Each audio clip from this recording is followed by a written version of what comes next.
Сара Слейм является добровольцем в организации Greater Charlotte SPCA, которая занимается спасением собак. Она приехала в приют для животных, чтобы спасти 2 маленьких собак. Пока работники приюта подготавливали животных и их документы, Сара увидел душераздирающую картину. В углу вольера сидела самая грустная собака в мире. Сара наклонилась и начала разговаривать с ней. Она хотела успокоить животное, но глаза собаки наполнились слезами. Ее звали Корица, и она страдала от ожирения. А еще она недавно родила щенят, которых не было рядом. Все указывало на то, что использовалась заводчиком, которому требовались щенки. К сожалению, в канун праздников организация Сары была переполнена, и найти дом для такой крупной собаки они не смогли бы в ближайшее время. Но девушка понимала, что оставлять Корицу в приюте нельзя. Тогда она сняла видео и разместила его на своей страничке в Facebook. Первый же день это видео посмотрели более 700 тысяч раз. Люди со всего мира писали Саре, что готовы принять Корицу или помочь разыскать ее щенков. А еще Саре позвонила ее подруга Меган Шелтон и сказала, что прямо завтра готова забрать Корицу себе. Сара очень хорошо знала Меган, поэтому понимала, что для песика это будет замечательным вариантом. «У меня особая любовь к питбулям», — рассказывает Меган. «Я думаю, это самая непонятая порода в мире.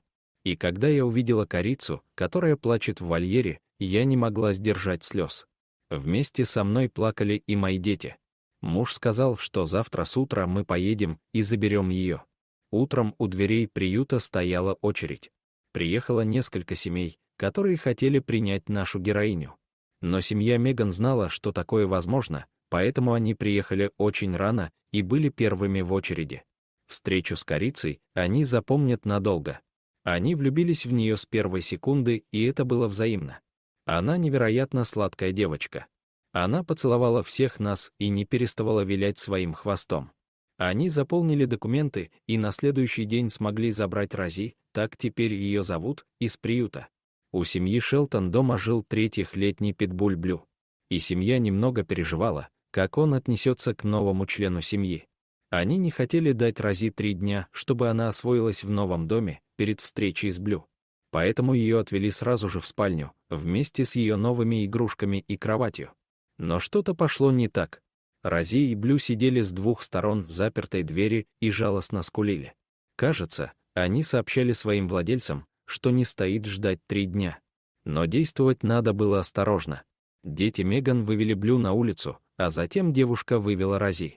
Собаки подошли друг к другу и радостно завиляли хвостами. Складывается впечатление, что Рози и Блю дружили всю свою жизнь. Они за секунду нашли общий язык и стали неразлучной парочкой. Рози живет в семье Шелтон только 3 дня, но люди уже не могут представить свою жизнь без нее.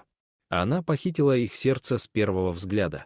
Как выяснилось чуть позже, Корица попала в приют в воскресенье, и вместе с ней там оказались еще несколько десятков собак. В приюте не было возможности оставить всех псов. Корица попала в список смертников, и на следующий день ее бы усыпили.